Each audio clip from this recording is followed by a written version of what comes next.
Russia's diplomats were once integral to President Putin's foreign policy, but their role eroded over the years. In the lead-up to Russia's invasion of Ukraine, they merely echoed Kremlin's aggressive rhetoric. Former Western diplomats and insiders share insights on how Russian diplomacy deteriorated.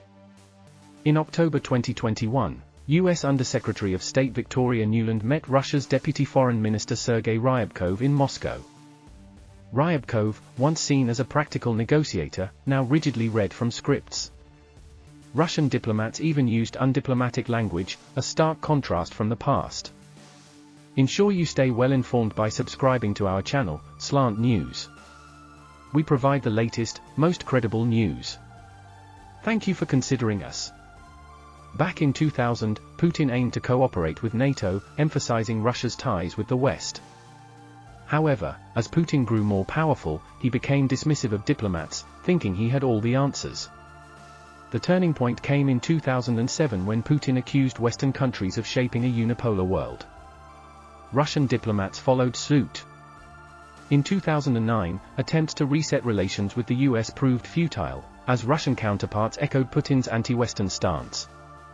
By 2011 to 2012, diplomacy held little sway with Putin, particularly concerning Ukraine. Diplomats like Lavrov lost influence. They were no longer consulted on important decisions. Diplomacy took a back seat, with military force becoming Russia's preferred tool. Diplomats like Maria Zakharova adopted a confrontational style, impressing Russians but alienating the West. Diplomats' reports to Moscow focused on defending Russian interests passionately, not consensus. Recent diplomatic encounters, like one in January 2022, saw Russian diplomats adopting a belligerent stance. While Russian diplomacy declined, other countries also witnessed shifts in tone. Dialogue remains a distant hope in ending the war in Ukraine. The alternative to negotiations is unlikely victory on the battlefield. The Ukrainian authorities refuse to negotiate under ultimatums. Russian diplomats are trapped in their positions, despite the challenging circumstances. Resigning is not an easy option, leaving them with few alternatives. Given the challenging circumstances, why haven't Russian diplomats chosen to resign from their roles altogether?